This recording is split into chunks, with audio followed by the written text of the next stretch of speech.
गीता अध्ययन के सेशन में आप सभी का स्वागत, जहां हम राणा सर के साथ भगवत गीता के चौथे अध्याय को दोहराने का एक बार फिर से प्रयास कर रहे हैं।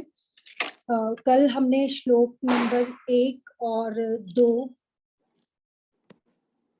डॉक्टर सुनीता जी ने कल उनको बहुत अच्छे से हमें समझाया था, जिसमें हमने जाना था कि कैसे सूर्य को दिया गया सबसे पहले ज्ञान भगवान द्वारा, और सूर्य से फिर इक्ष्वाकु को, और इक्ष्वाकु से मनु को, और फिर बाकी राजाओं तक होता हुआ धीरे धीरे वो ज्ञान आगे पहुंचा। लेकिन इस प्रक्रिया में बहुत सा ज्ञान विलुप्त हो गया, अर्थात बहुत सारी बातें जब एक से दूसरे तक पहुंचती हैं तो कुछ बातें चेंज हो जाती हैं, और आज हम उससे आगे की ओर बढ़ेंगे। आज हम श्लोक नंबर 3 लेंगे, अगर समय रहा तो श्लोक 4 लेने का भी प्रयास करेंगे। सर को प्रणाम और निवेदन कि आज के सेशन की शुरुआत करें। आप सभी को सबसे पहले करवा चौथ की बहुत बहुत बधाई। ओम वसुदेव सुतं देवं कंसचाणूरमर्दनं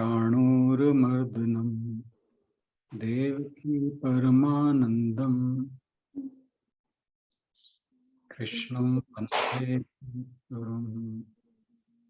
सभी को बहुत बहुत प्रणाम। सभी बहनों को करवा चौथ की बहुत बहुत बधाई, भाइयों को भी। पर बहनों का विशेष त्योहार है।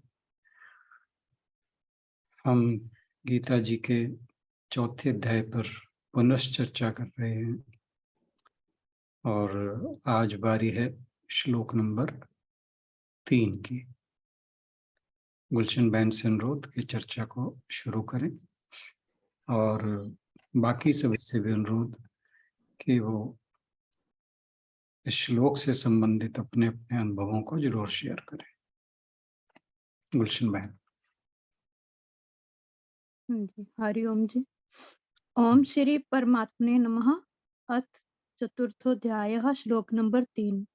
स एवायं मया तेद्य योगः प्रोक्तः पुरातनः भक्तोऽसि मे सखा चेति रहस्यं हैतदुत्तमम्।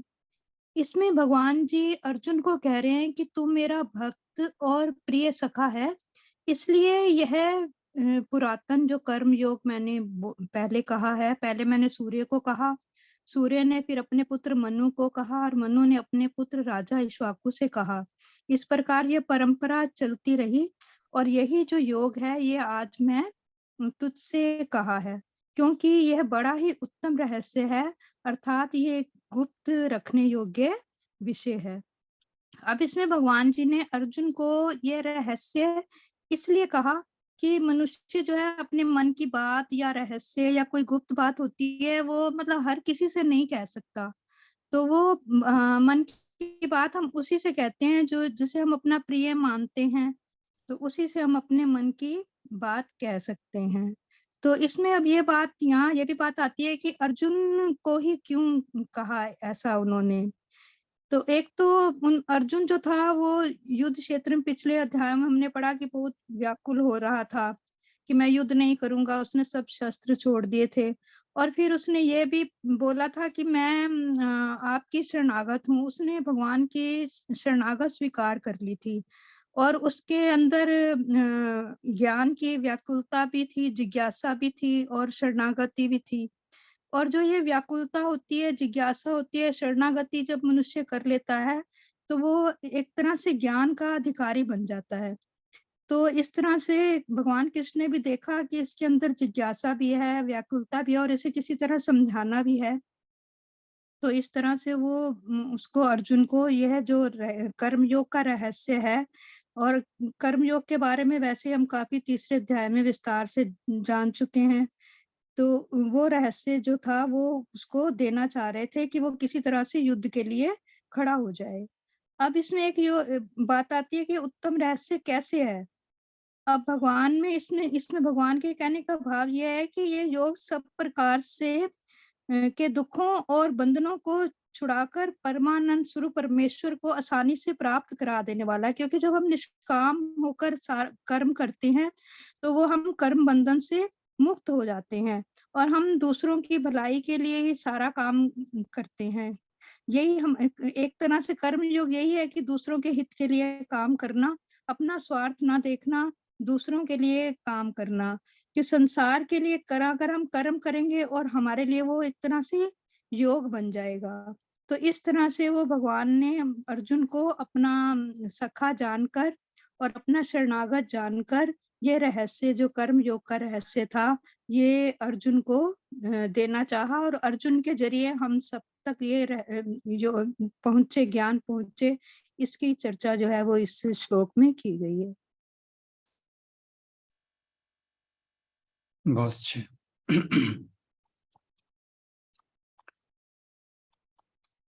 नेक्स्ट कौन बोलेगा? हरदीप जी, अगर संगीता जी कुछ कहना चाहें तो वो भी कह सकते हैं जी। बाकी इसके बाद बाकी लोग अगर ज्वाइन करना चाहें तो वो भी ज्वाइन कर सकते हैं। हरदीप भाई साहब। हाँ जी, हाँ जी। आपको मेरी आवाज आ रही है? बिल्कुल फर्स्ट क्लास। वो एक्चुअली मैंने ईयरफोन लगा रखे थे, मुझे लग रहा है इसका माइक काम नहीं कर रहा। नहीं बढ़िया कर रहा है। दरअसल इस श्लोक के जरिए में जो है भगवान जी हमें ये बताना चाहते हैं कि हम दिव्य ज्ञान के अधिकारी बनने के लिए हमें अपने आप को योग्य बनाना है। तो योग्य तभी बन सकते हैं अगर हमारे अंदर जिज्ञासा हो और अगर हमारी भक्ति हो और हमें पूर्ण विश्वास हो। और ये जो है श्लोक हमें सावधान भी करता है कि हम दिव्य ज्ञान के अधिकारी तभी बन सकते हैं जब हम अपने आप को कुमार्गों से बचाएं, मतलब गलत काम से बचाएं, लालच वगैरह, और जो भी ये जो है हमारे शास्त्र हमें जिस हिसाब से गाइड करते हैं उसको जो है पालन करें, तभी हम इसके ये ज्ञान के अधिकारी हो सकते हैं। धन्यवाद। Okay, thank you.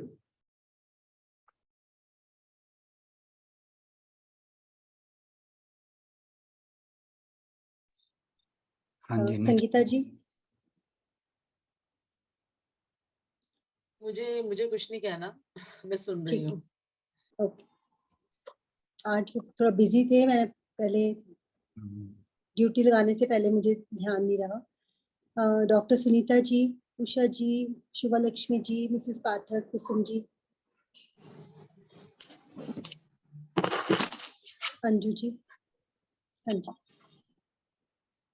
हरिओम जी। हरिओम। इसमें एक चीज और है कि आत्मज्ञान जो भगवान जी इस वक्त अर्जुन को दे रहे हैं, वो आत्मज्ञान तो वही है जो जिसको हम कहते हैं कि परम आनंद। मतलब आत्मज्ञान हमें मिल गया तो वो हमें परम आनंद मिल गया। और ये परम आनंद ज्ञान सारा सब कुछ हमारे अंदर ही है, सिर्फ ये है कि वो ढका हुआ है।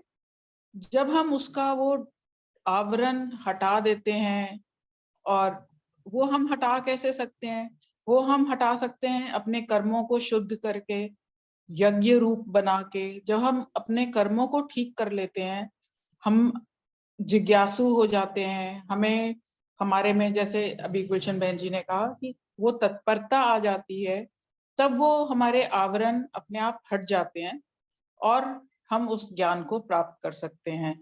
और ये ज्ञान जैसा कि कहा गया कि ये सिर्फ उसी को दे सकते हैं जो इसका अधिकारी है। अधिकारी मतलब कि अधिकारी तो वो ही होगा जिसके ये सारा कुछ उसके आवरण उसने उतार लिए, या उसको किसी कर्म जो भी वो करता है वो स्वार्थ रहित होता है, वो किसी कर्म के बंधन में नहीं फंसता, तभी वो इसका अधिकारी हो सकता है।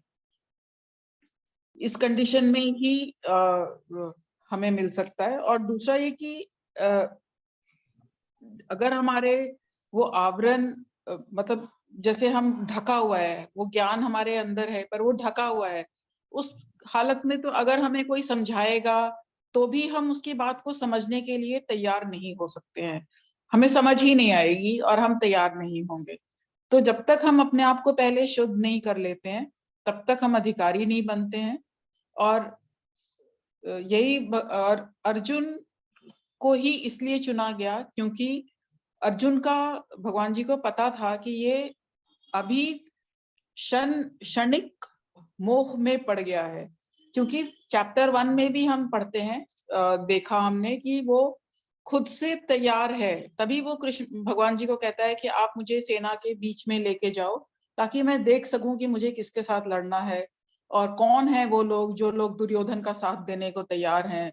तो ये सब वो देखना चाहता है, मतलब कि वो बिल्कुल ऐसा नहीं है कि वो युद्ध में नहीं जाना चाहता है, पर वहां जाके उन अपने बुजुर्गों को, अपने पितामह को, गुरुओं को देख के वो मोहित हो जाता है। तो भगवान जी को पता है कि वो वैसे तो वो अधिकारी है, क्षणिक मोह में पड़ा हुआ है, इसलिए उन्होंने अर्जुन को चुना कि इस काम के लिए, इस ज्ञान को देने के लिए, इस ज्ञान को देने के लिए। क्योंकि अगर सही इंसान, सही बंदे के पास ये ज्ञान पहुंचेगा, सही लोगों के पास ज्ञान पहुंचेगा, तभी ये आगे तक सही तरीके से पहुंचाया जा सकेगा। और अगर ये सही बंदे के पास नहीं पहुंचेगा तो फिर तो वो उसके पास गया या ये ज्ञान दिया या नहीं दिया वो तो बराबर ही हो गया, क्योंकि उसकी भी समझ में कुछ नहीं आया। सर यही कहना था मैंने। बिल्कुल ठीक बात है, थैंक यू। जय श्री कृष्ण जी। जय श्री कृष्ण जी। जी, तो वैसे महाराज बहुत अच्छा कहा। तो मेरा भी इसी से ये था, कृष्ण जी को तो पता था भाई मैंने इसने युद्ध के लिए जवाब देना है। जब भी कृष्ण जी ने उन्हीं जहाँ सबसे ज्यादा प्यार करता था ये दुर्योधन और भीष्म पितामह से, उनके आगे रथ खड़ा करके कहा, क्योंकि अगर उनके आगे ये ना मानता तो हमें समझाता कौन। अगर ये राथी पहले दुर्योधन के आगे ले आके खड़ा कर देता कृष्ण जी, इन्हें तो युद्ध शुरू कर देना था वहीं पे। इसने युद्ध शुरू, कृष्ण जी को पता था ये करना है, मैंने समझाना है, और इसने युद्ध के लिए मतलब नमना भी करना है और फिर तैयार भी करना है। ये सब कुछ कलयुग को समझाने के लिए ही, मेरा ख्याल तो मेरे दिमाग में तो यही बात आ रही भाई, हम लोगों को समझाने के लिए ही हो रहा था ये सब कुछ अर्जुन के जरिए। मतलब कृष्ण जी को ये तो बात नहीं थी कोई ज्ञात ना कोई, सब बातें ज्ञात थी उनको, सब बातें पहले से अनुमानित थी। अभिमन्यु का मरना भी उनको पता था भी आज वो पहले ही वहां से ले गया, उनको बातें तो सब ज्ञात थी पहले ही। ये तो एक हम लोगों को समझाने का जरिया कृष्ण जी ने अर्जुन का रखा हुआ था, जिससे हम राणा जी के माध्यम से थोड़ा बहुत हमें पता लगने लग गया भी ये ऐसे हो रहा है। बस बाकी मेरे तो यही समझ में है भी ये बहुत मतलब सुंदर था भी उनका जो रथ को खड़ा करना। सिर्फ एक जो ज्यादा प्रेम, जो ज्यादा अंतः प्यार करता था अर्जुन, उनके आगे रथ खड़ा किया कृष्ण जी ने। ठीक बात है। जय श्री कृष्ण। जय श्री कृष्ण। ये तो आपकी बात बिल्कुल ठीक है कि उन्होंने माध्यम अर्जुन को बनाया, और माध्यम अर्जुन को क्यों बनाया वो बता रहे हैं वो इस श्लोक में, क्योंकि वो अधिकारी है। अधिकारी वो इसलिए नहीं कि वो योद्धा है, अधिकारी वो इसलिए है कि उसने भगवान श्री कृष्ण को आत्मसमर्पण किया है। क्योंकि आप अगर पहला अध्याय देखें, पहले अध्याय में बहुत ज्ञान की बातें अर्जुन कह रहा है। क्या धर्म है, क्या पाप है, बड़ों को मारने से क्या होगा, वर्ण संकर संतानें पैदा होंगी। उसने ऐसी कोई बात नहीं कही जो शास्त्रों में ना लिखी हो। तो अब फिर क्या बात थी कि जो भगवान जी उन बातों से अलग बोल रहे थे? उसकी वजह ये थी कि जो प्रेजेंट मोमेंट था वो उस बात के लिए नहीं था जिसकी बात अर्जुन कर रहा था। हम अक्सर बात करते हैं live in present. Live in present का मतलब क्या रहता है कि अगर उस स्थिति को देखा जाए जिसमें अर्जुन उस समय था, तो अर्जुन युद्ध भूमि में खड़ा है, वो एक योद्धा है, अपनी मर्जी से लड़ाई करने आया है। युद्ध किस भगवान श्री कृष्ण ने तो नहीं तय किया था। युद्ध जो है, नो डाउट दुर्योधन की सबसे बड़ी भूमिका थी, लेकिन युद्ध की चुनौती अगर दुर्योधन ने दी थी तो पांडवों ने स्वीकार भी की थी। तो ऐसा नहीं है कि ये युद्ध पांडवों पर थोपा गया था। वो ठीक बात है, उनके अधिकारों का हनन हो रहा था, तो वे अपने अधिकार को पाने के लिए लालायित थे और युद्ध के अलावा और कोई रास्ता बचा नहीं था। तो कहने का भाव ये है कि अर्जुन को पता था कि वो इस युद्ध भूमि में क्या करने आया है। तो अगर वर्तमान, एक मिनट मैं जरा लूंगा, आप प्लीज कंटिन्यू करें।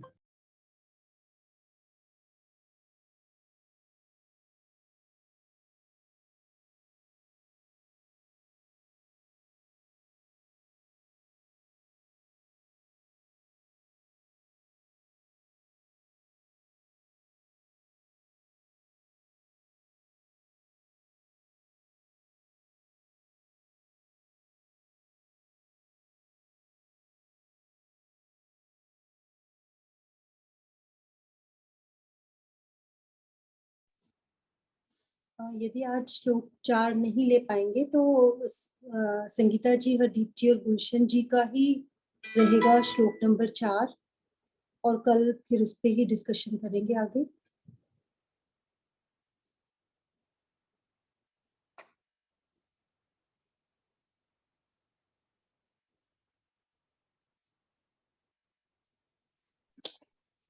I'm sorry।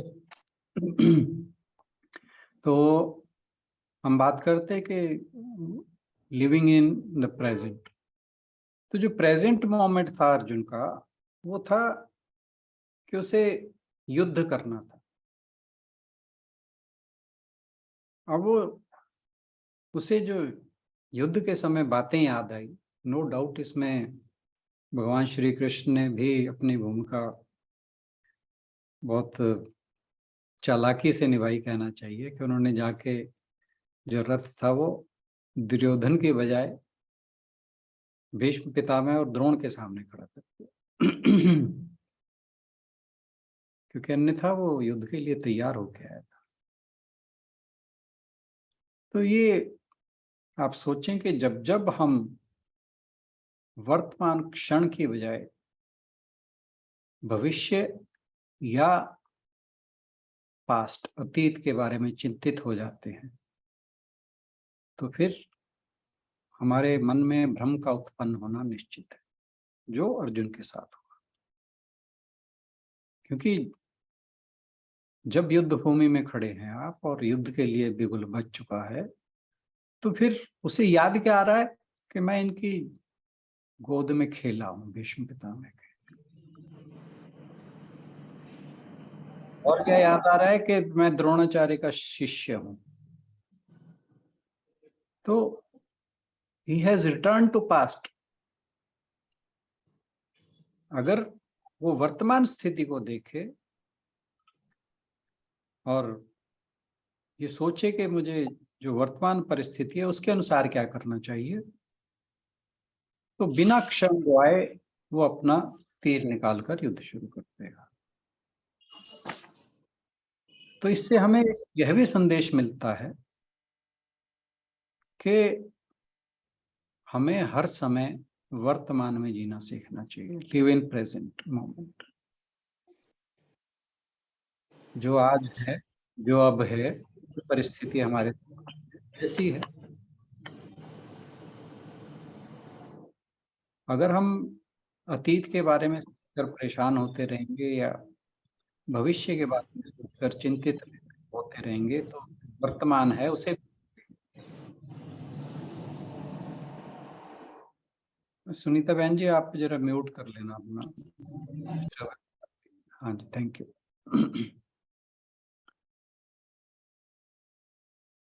तो अगर हम अतीत के बारे में सोचेंगे और जो भी हमारे साथ हुआ है उसको लेकर दुखी होंगे तो फिर हमारी समस्याएं कम नहीं होने वाली। मैं 1 मिनट फिर लूंगा।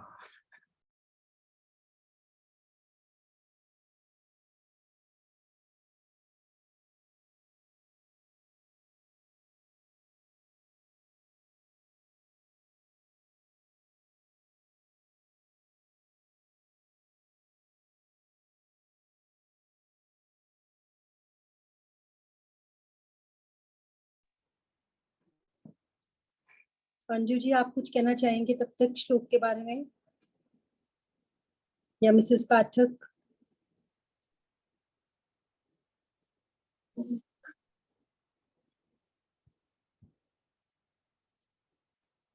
मैं एक जगह पढ़ रही थी, उसमें उन्होंने लिखा हुआ था कि अर्जुन को ही क्यों चुना गया गीता का पाठ देने के लिए।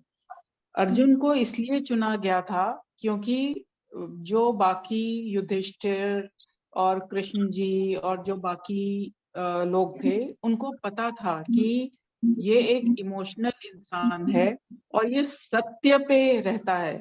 अगर इसको कहीं भी कुछ दिखेगा वो युद्ध के टाइम पे कि कहीं पे कुछ असत्य का साथ दे रहा है, तो वहां ये जरूर पीछे होके बैठ जाएगा। वहां पे इसका मतलब इमोशनली ये डिस्टर्ब हो जाएगा। तो इस वजह से ही कृष्ण जी भी इसके सारथी बने और उन्होंने इनको वो सारथी भी बने और गीता का ज्ञान भी इन्हीं को दिया गया और इनको वहां बीच दोनों सेनाओं के बीच में भी ऐसी जगह पे खड़ा किया कि जो कुछ भी होना है अभी हो जाए, ताकि हम इसको मतलब एक तरह से जिसको कहते हैं कि सॉर्ट आउट कर लें, बजाय कि ये बीच युद्ध में ये इमोशनल होके और कि ये तो गलत हो रहा है। जैसे कर्ण के टाइम पे कर्ण को जब मारा था उन्होंने, तब भी वो एक बार को तो पीछे होके बैठ गए थे क्योंकि कर्ण ने कहा था कि मेरा पहिया फंस गया है, मैं पहिया निकाल लूं उसके बाद हम युद्ध करेंगे। तो वो तो उसको कृष्ण जी ने बोला कि नहीं, ये तुम्हारा मौका है, तुम मार दो, तब उन्होंने मारा था। अदरवाइज तो वो तो हो गए थे कि हाँ ये गलत काम है इसलिए मैं गलत काम नहीं करूंगा। ये एक जगह पे मैंने पढ़ा था तो मेरे को था कि चलो मैं शेयर कर लेती हूँ। हाँ, बहुत से पर्सपेक्टिव हैं हर चीज के लिए, अपने अपने सभी ने दिया है इस बारे में। बट सर ये ठीक भी है कि कई बार हमें बहुत सारी बातें लगती तो है कि हम ऐसे कर देंगे ऐसे कर देंगे, पर जब अपने लोग सामने आ जाते हैं जिस तो हमारा थॉट ही चेंज हो जाती है, मुझे लगता है इसे देख के। बिल्कुल बिल्कुल, हमारा डिसीजन लेने का जो क्षमता है वो प्रभावित होती है। ये बिल्कुल सही बात है कि इसीलिए भगवत गीता गृहस्थों में इतनी पॉपुलर है। ये सोचने वाली बात है क्योंकि नो डाउट ये मोक्ष का शास्त्र है और इसमें जो कुछ भी कहा गया है वो व्यक्ति को एनलाइटनमेंट प्राप्त करने के लिए बताया गया है। लेकिन साथ ही साथ जो एक गृहस्थ के जीवन मूल्य हैं उनके बारे में भी बहुत सुंदरता से बताया गया है। और देखने वाली बात यह भी है कि जो ज्ञान दे रहे हैं वे भी गृहस्थ हैं और जिन्हें ज्ञान दिया जा रहा है वे भी गृहस्थ हैं। तो और जो सिचुएशन है वो भी यही है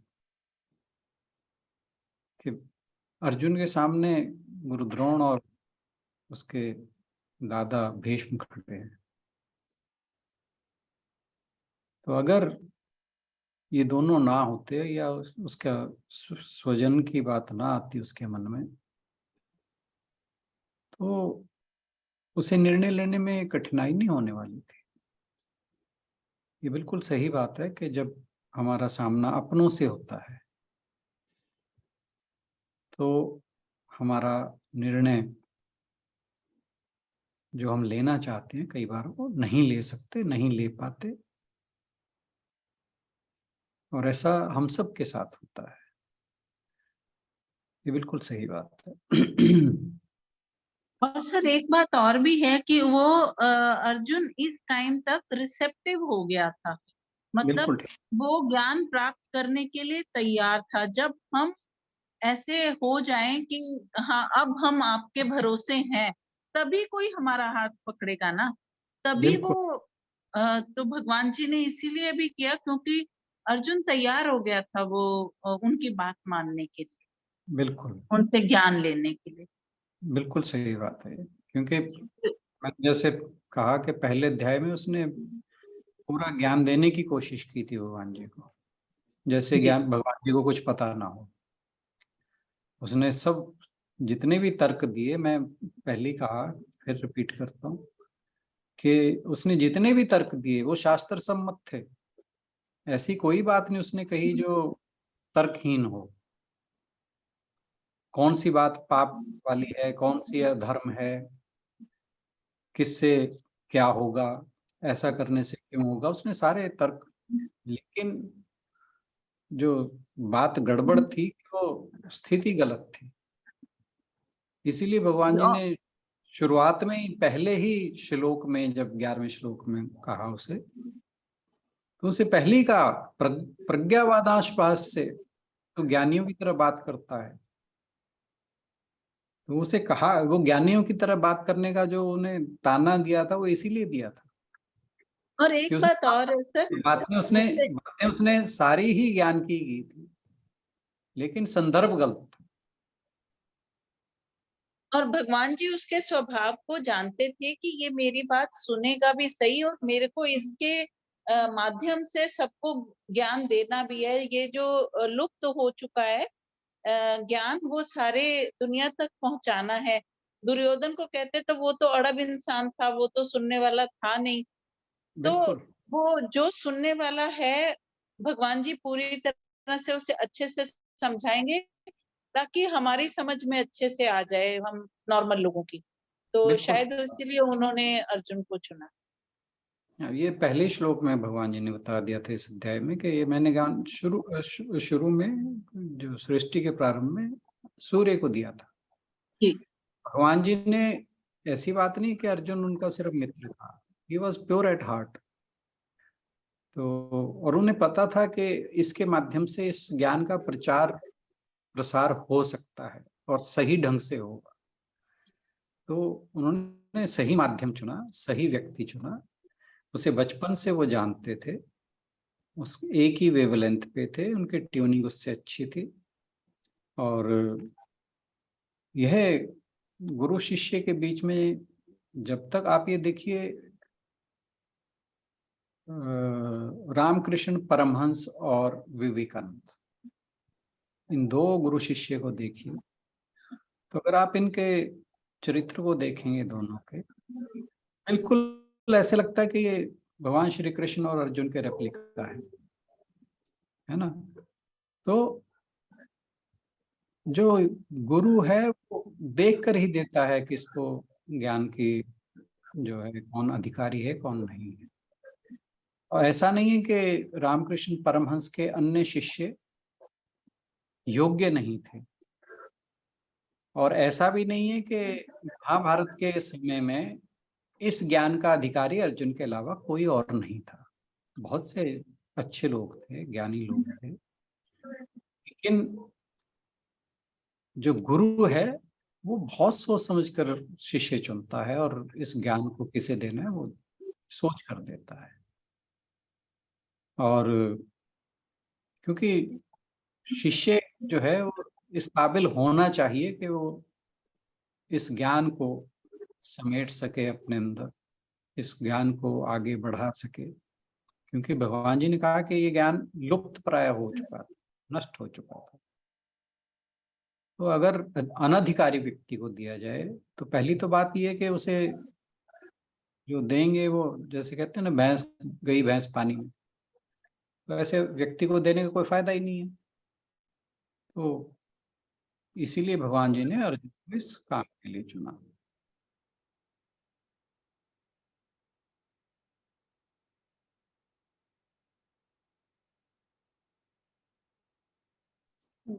कोई और कहना चाहे इस श्लोक के बारे में या कुछ और संशय हो?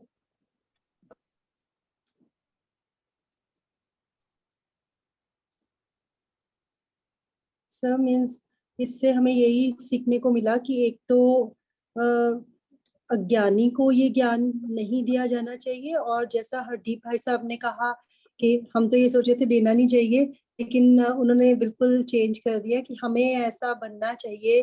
पहले उसके लिए हमें सुपात्र बने, तो तभी हमें, जैसे हम बहुत सारी बातें बार बार आपसे पूछते हैं कि अभी भी प्रैक्टिकल नहीं हो रही है, समझ में नहीं आ रही, तो हम सिर्फ इसे पढ़ लेने को या सुन लेने को ही हम ज्ञान प्राप्त करना मान रहे हैं, लेकिन एक्चुअल ज्ञान जो जो हमारे अंदर तब जाएगा जब हम उसके वाकई ही लायक बन जाएंगे या उतना उस लेवल तक अपने आप को ले जा पाएंगे। और दूसरा जो इसलिए तो आपने मैं आप सब लोगों को बार बार वार्न करता रहता हूँ कि मुझे ज्ञानी ना समझा करो। सर हम अपनी बात कर रहे हैं, आपकी नहीं कर रहे। नहीं, मैं भी उसी में इंक्लूडेड हूँ ना, इसलिए कह रहा हूँ मैं कि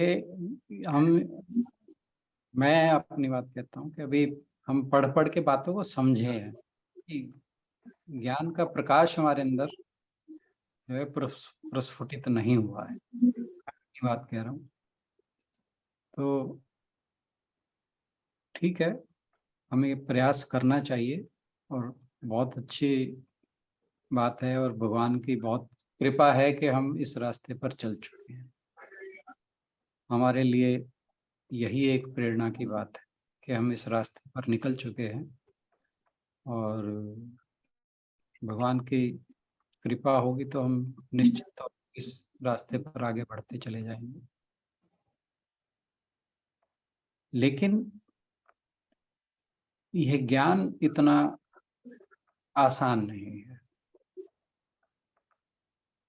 तो ये बात हमें बार बार समझनी चाहिए। और भगवान जी इन श्लोकों में यही बताना चाह रहे हैं कि ये ज्ञान हर किसी के बस का नहीं है। और आगे बताया भगवान जी ने, विरले लोग ही हैं जो इस मार्ग पर चलते हैं, विरले हैं जो उस रास्ते तक पहुंचते हैं। तो चलो, मैं हर बार कहा करता हूँ कि हम विरलों में पहले विरलों में तो हम आ ही गए, ठीक है ना। आगे आगे बाकी विरलों में भी आएंगे धीरे। हमारा प्रयास जारी रहेगा, जो भगवान जी हमें शिक्षा दे रहे हैं और हम रोज उसके ऊपर चर्चा करते हैं, धीरे धीरे हम उससे अपने आचरण में लाएं। और जितना हम आचरण में लाने की कोशिश करेंगे, तभी इस चर्चा है वो हमारे जीवन में उतरेगी। जो शिक्षा है भगवान जी की, वो तभी उतरेगी। अगर हम केवल इस पर बात करके चले जाएं और फिर जैसे चल रहा था वैसे ही चलते रहें, तो कोई फायदा नहीं। नो डाउट हमारे अंदर अभी चेंज आने में समय लगता है, क्योंकि जो पूर्व जन्मों के संस्कार हैं वो बहुत गहरे से हमें प्रभावित करते हैं। लेकिन समय के साथ हमें अपने आप को ये समझाना होगा कि हमारे जो संस्कार हैं उनको कैसे धीरे धीरे हम कम करते जाएं, परत दर परत उन्हें निकालते चले जाएं। इसमें समय लग सकता है, लगेगा, निराश नहीं होने की कोशिश करें। और ये काम जल्दबाजी का भी नहीं, जैसे मैंने एक एग्जांपल बताई थी कि एक शिष्य गुरु के पास जाता है तो कह रहा है जी मुझे आत्मज्ञान प्राप्त करना है, कितना समय लगेगा? कहता है इसमें समय लगता है। कह रहे नहीं आप बताइए कितना समय लगेगा? कह रहा जी 4-5 साल तो लग जाएंगे। तो उन्होंने कहा, उसने शिष्य ने कहा कि मेरे पिता घर पे हमारी दुकान है, वो व्यापार करते हैं, बूढ़े हैं, मुझे जाकर दुकान भी संभालनी है, तो थोड़ा जल्दी कर दें। वो कहता है कि फिर 10 साल लगेंगे। तो कह रहे जी आप कमाल कर रहे हो। वो कहता है कि नहीं मेरी और भी समस्याएं हैं। फिर कहते हैं कि फिर 15 साल लगेंगे। तो फिर अंततः वो कहता है कि आप मुझे टाइम बढ़ाते क्यों जा रहे हो जब मैं आपको समस्याएं। कह रहे जब आपकी जितनी ज़्यादा समस्याएं हैं उतना ज़्यादा समय लगेगा आपको आत्मज्ञान प्राप्त करने में, क्योंकि आपके मन में समस्याएं ज़्यादा गहरी हैं।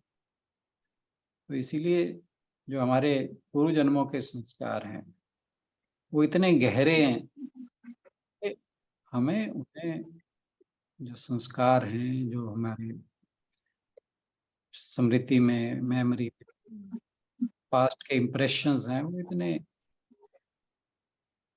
गहराई तक हैं कि हमें उन्हें दूर करने में बहुत वक्त। लेकिन सिर्फ इसी बात को सोच के हम अपना वर्तमान नहीं खराब कर सकते।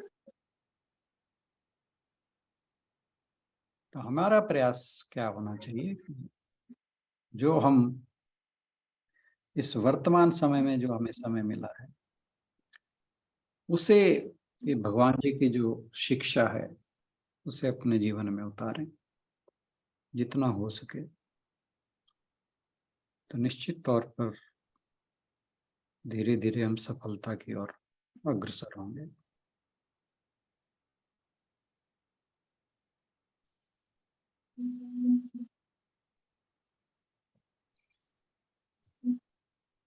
कोई और कुछ कहना चाहे तो कह सकते हैं।